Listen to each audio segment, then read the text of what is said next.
बिस्मिल्लाहिर्रहमानिर्रहीम। अस्सलाम वालेकुम प्यारे व्यूवर्स, जहाँ रहें खुश रहें, आबाद रहें, हंसते मुस्कुराते रहें, आमीन सुम्मा आमीन।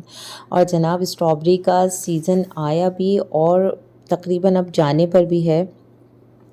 ये बहुत छोटे और थोड़े टाइम के लिए आता है स्ट्रॉबेरी, और अच्छी स्ट्रॉबेरी तो बहुत ही थोड़े टाइम के लिए आती है। तो फिर मैंने भी ये बहुत सारी मतलब 2 kg के करीब थी उसके पास। तो सुबह मॉर्निंग में ही ना, तो बस मैंने कहा फिर ये 2 किलो पूरी ही ले लेते हैं। अब इसमें से क्या मैं 1 किलो लूँ और आधा किलो लूँ। तो ये पूरा 2 किलो था, तो वो पूरा मैंने ले लिया। और यहाँ पर जो है ना, इसको मैंने ऊपर से कट किया और वॉश किया और ज़िप लॉक करके इसमें थोड़ी सी मैंने शुगर ऐड की है, और इसको मैं अच्छे से मिक्स करके शुगर के साथ फ्रीज़र में रख दूँगी। शुगर के साथ थोड़ा सा मिक्स करने से होता है कि जब आप इसको यूज़ करेंगे ना, ये कोई भी आपस में जुड़ेगी नहीं, बिल्कुल अलग अलग फ्रीज़ हुई भी होगी, मगर सारी जो स्ट्रॉबेरीज़ हैं वो अलग अलग ही होंगे। और बस आप इनकी फिर आइसक्रीम बनाएं, शेक्स बनाएं, जो वेनिला आइसक्रीम के ऊपर इसकी टॉपिंग करके खाएं। बहुत तरह से आप इसको इस्तेमाल कर सकते हैं फ्रीज़ की हुई स्ट्रॉबेरीज़ को। तो बस ये मैंने काम किया था। और जनाब जो है ना, वो बेसमेंट की क्लीनिंग करवानी थी ईद से पहले एक दफ़ा। तो ये जो हमारी मासी है, ये इन्होंने वाइपर को कपड़ा पहनाया, तो तौलिए का गला काट के तो वाइपर की फ़्रॉक बनाई, और उससे उसने कहा कि बाजी इससे हम लगाएंगे पोछा। तो मैंने कहा ठीक है भाई, लगाते हैं पोछा इससे। उन्होंने पोछा लगाया। और अच्छा, एक दफ़ा मैंने स्टोरी पे ही शेयर किया था, तो कि मैंने मासी को सीमा कहा था और मासी कहा था अपनी हेल्पर को। तो भाई इसमें कोई मज़ाक़ा नहीं है। या शायद हम लोगों के यहाँ तो सभी यही कहते हैं, मासी कहते हैं, और मैं इसको शौक़ में थोड़ा सा सीमा कहती हूँ। उनकी मासी को उलट कर दें तो वो सीमा बन जाता है। इससे किसी की तज़दीक नहीं होती भई, अपनी अपनी सोच का अंदाज़ है। आप हेल्पर कह लें और उसकी इज़्ज़त आप वैसे ना करें जैसे उसको डिज़र्व करती है, तो इससे फ़र्क नहीं पड़ता कि आप उसको क्या कहते हैं। बात ये है कि आप उसको किस तरह से ट्रीट करते हैं, ठीक है। तो कराची में जो है ना, हम तमाम ही फैमिलीज़ में मोस्टली जो है वो मासी कहते हैं, और बच्चे जो है वो अपने घर में जो मासियाँ आती हैं उनको बाजी कहते हैं।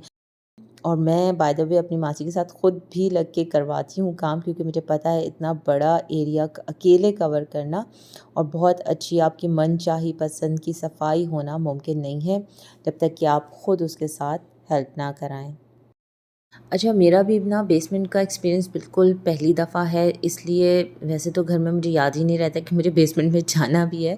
तो यहाँ जो मेरे आने का मेन मकसद यही होता है 2-3 दिन पर, कि मैं यहाँ की सफाई कर लूँ और अगरबत्ती वगैरह जला लूँ, कोई चीज़ खुशबू सी यहाँ पर हो जाए, थोड़ा फ़ैन वगैरह ऑन हो जाए। तो बस इस तरह से यहाँ की मैंने क्लीनिंग की। और बेसमेंट में कुछ अभी ख़ास नहीं किया हुआ, बस एक कॉर्नर, ऑफ़िस कॉर्नर समझ लें कि वो सेट है। बाकी पूरा बेसमेंट इसी तरह से ख़ाली है। और यहाँ पर जो है वो एक कैबिनेट सा मैंने बनाया है, इसके अंदर सोलर पैनल की सारी सेटिंग स्टेयर्स के नीचे हुई हुई है। तो बस कुछ इस तरह से हमारा खाली खुली सा बेसमेंट फ़िलहाल लगता है।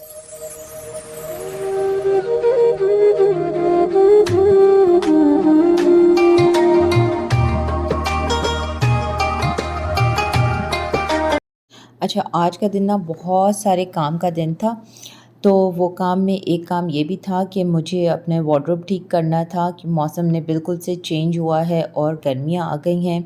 अच्छा, कपड़े मेरे पास काफ़ी सारे थे माशाल्लाह, कुछ गिफ्ट्स थे, कुछ अपने थे, लेकिन स्टिचिंग नहीं करवाई उसकी, क्योंकि पहले हमारा टेलर चला गया था और फिर रमज़ान में मैंने रिस्क नहीं लिया टेलर को देने का, क्योंकि जितने भी आपके अच्छे टेलर हो ना, वो शायद काम का प्रेशर होता है, वो बाहर से भी लेबर मंगवा लेते हैं, तो वो आपके काम जो है ना, कुछ ना कुछ 19-20 हो ही जाता है।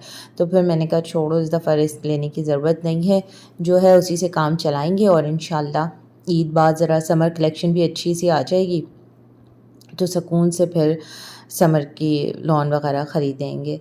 तो ये जब मैंने अपने कपड़े सारे निकाले हैं, और कुछ इस तरह से इनकी डिज़ाइनिंग हुई हुई है। और ये वाले कपड़े भी ना, असल में मैंने पिछले साल लास्ट समर, जब एंड था समर का, तब मैंने बनाए थे, तो रखे हुए थे, इसलिए बिल्कुल ही तकरीबन न्यू थे। और वरना मैं सीज़न ऑफ होता है तो उसके कपड़े मोस्टली नहीं रखती हूँ, निकाल देती हूँ। ताकि अगर आप किसी को दें तो इतनी अच्छे उसमें दें कि वो पहने तो उसे भी अच्छा लगे और वो खुश हो पहन के, ना कि आप बिल्कुल कपड़े को घिस दें कि वो फिर मतलब साफ़ी या जिसे कहते हैं पोछे के काम आ सके, पहनने के काम ना आ सके। तो बस ये सारे मैंने अपने कपड़े निकाले। आज इन्हीं सब का जो दिन था ना, वो सारा दिन आज सफाइयों में और सेटिंग करने में, इन्हीं सब में गुज़र गया। रमज़ान के दिन वैसे भी इतने शॉर्ट होते हैं ना, पता ही नहीं चलता कैसे शुरू होते हैं और कैसे ख़त्म हो जाते हैं। और ये मेरा 2 पीस सूट था। इस पे ये वाला जो दुपट्टा है, मेरे बहुत पुराने सूट का एक दुपट्टा था और इसको मैंने रखा था किसी सूट के साथ मैच करने के लिए, तो उसके साथ तो मैच हुआ नहीं, तो ये मेरे इस 2 पीस के साथ मैच हो गया। तो कभी-कभी रखी हुई चीज़ें ऐसे भी काम आ जाती हैं। और ये वाला सूट जो है ना, इसकी डिटेलिंग कुछ इस तरह की है कि लेस लगवाई है बिल्कुल दामन से नीचे। अगर आपकी शर्ट की लेंथ थोड़ी-सी छोटी हो जाए ना, तो ये भी है कि आप उसके बिल्कुल नीचे से लेस लगवाएँ, तो आपकी लेंथ जो है वो इंक्रीज़ हो जाती है।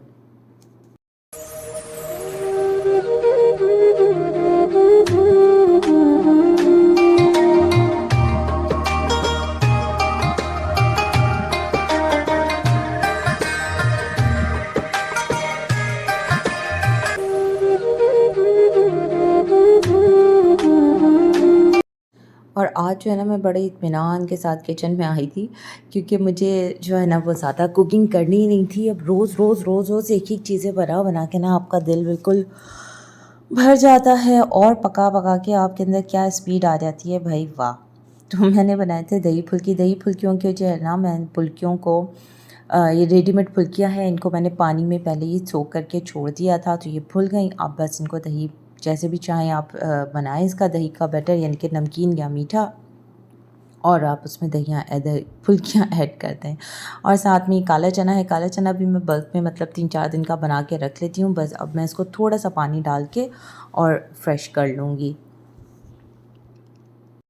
और जो चाट मसाले का एक पैकेट पूरे 6-8 महीने इस्तेमाल हो जाता है ना, वो रमज़ान में 2-2 पैकेट्स खर्च हो जाते हैं।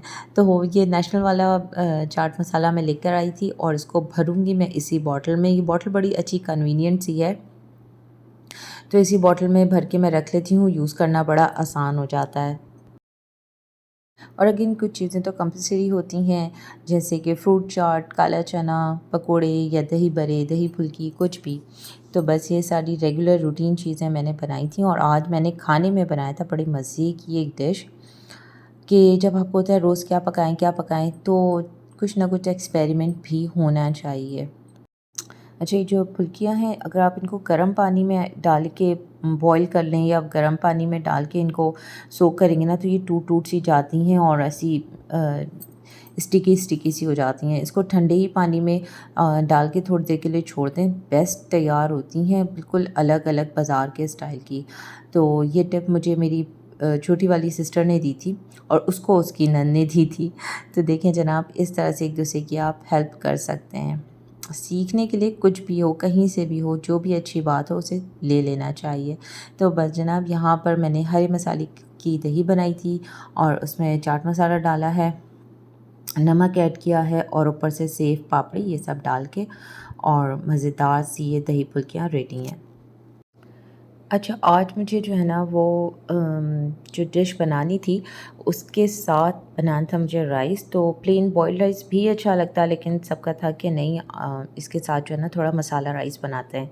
तो मैंने कहा चलो चिकन क्यूब ज़िंदाबाद। मैंने एक क्यूब के साथ जो है ये मसाला राइस बनाया था और बहुत थोड़ा-सा राइस बनाया था, इसलिए जो है मैंने बस सिंपल 1 क्यूब ही इसमें ऐड किया था, कनौर का चिकन क्यूब।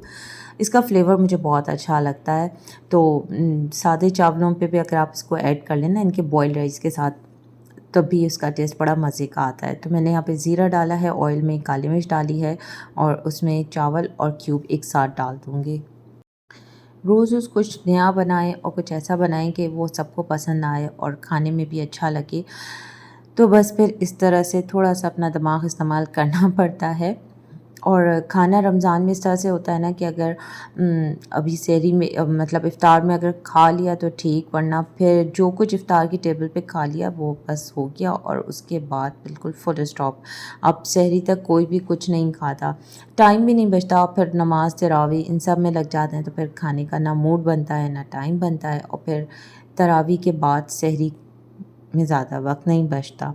तो खैर मैंने राइस बनाया था और ये वाले थे सब रोज़ों के कबाब, फ्रोज़न कबाब थे और मेरे पास कुछ सब्ज़ियाँ रखी हुई थी तो मैंने कहा चलो फ्राइड कबाब के साथ सब्ज़ियों को मिक्स करके एक सालन तैयार कर लेते हैं। तो ये कबाब जो हैं इनको मैंने सीख कबाब थे और सही हैं, टेस्ट वाइज़ सही थे, बहुत अच्छे भी नहीं थे, बहुत बुरे भी नहीं थे, ठीक थे। तो इनको जो है मैंने कट किया और पैन में थोड़ा-सा ऑयल डाला, इसमें मैंने सारे फ्रोज़न कबाब डाले, इनको हल्का-सा फ्राई किया और इसमें जो कट की हुई वेजिटेबल्स थी वो मैंने ऐड की। वेजिटेबल्स आपकी मर्ज़ी है, जो दिल चाहे या जो आपकी फ्रिज में हो वो डाल दें। मेरे पास यहाँ पे थोड़ी-सी फूल गोभी थी और शिमला मिर्च थी, हरी प्याज़ थी, तो वो सारी चीज़ें मैंने इसमें डाली। हरी प्याज़ का जो वाइट वाला पार्ट था वो मैंने डाला और डार्क सोया सॉस मैंने इसमें ऐड किया। नमक अगर आप सोया सॉस और सारे सॉसेस के साथ नमक मेरा ख़्याल है कि ना डालें, बाद में रोज़ा खोल के चेक कर लें, ट्राई कर लें, कम लगे तो ऐड कर दें। अच्छा, पेरी पेरी सॉस, केचप सभी में नमक होता है, इसलिए मैंने ऊपर से इसमें नमक ऐड बिल्कुल भी नहीं किया था। एक चीज़ मुझसे यहाँ पे मिस हुआ था, इसको पहले मुझे थोड़ा-सा जो है ना वो पानी डाल के या चिकन स्टॉक डाल के और फिर मुझे इसमें सेलरी ऐड करनी चाहिए, तो फिर ये और अच्छा मज़े का, इसकी लुक और अच्छी आती। लेकिन मैंने डायरेक्ट जब कॉर्नफ्लावर इसमें ऐड किया तो ये काफ़ी ज़्यादा थिक हो गया था। तो जी जनाब, रमज़ान में और रोज़ों के बिल्कुल टाइम टाइम पे और जब आप इतना लेट आए ना किचन में तो इस तरह के ब्लेंडर हो जाते हैं, लेकिन अल्हम्दुलिल्लाह फिर भी ये बहुत अच्छा बना था। एक्सपेरिमेंटल डिश थी, मुझे कबाब यूटिलाइज़ करने थे तो उसकी इससे अच्छी बेस्ट यूटिलाइजेशन और कोई हो नहीं सकती थी कि सबने बहुत शौक़ से खाया और पता भी नहीं चला कि ये वही फ्रोज़न कबाब हैं जिन्हें पहले कोई खा नहीं रहा था। अच्छा, लास्ट में मैंने इसकी गार्निशिंग की थी सफ़ेद तिल डालकर और हरी प्याज़ का जो ऊपर वाला इनकी हरा पार्ट होता है वो डाल के। तो इस तरह से ये डिश मेरी बहुत मज़े की एक्सपेरिमेंटल डिश तैयार हो गई थी। अच्छा, ये भी फ्राइड अब जो आइटम बचे हैं आखिर आखिर के, बस उनको खाएँ पिएँ, फ्रिज खाली करें और अब ईद की तैयारियों में लग जाएँ। तो जनाब, किचन की रौनक से ही घर की रौनक है। अल्लाह ताला सबके रिज़्क़ में बरकत दे। कुछ भी अच्छा लगे उसे ज़रूर अपनी लाइफ में शामिल करें, ट्राई करें और मुझे अपने अच्छे-अच्छे कमेंट्स में बताएँ। अल्लाह ताला से दुआ है कि अल्लाह ताला हम सब के दस्तरख़्वान को वसअत दे, हमारे रिज़्क़ में बरकत दे और हमें तौफ़ीक दे कि हम अपने रिज़्क़ में दूसरों को शामिल करें। आमीन सुम्मा आमीन।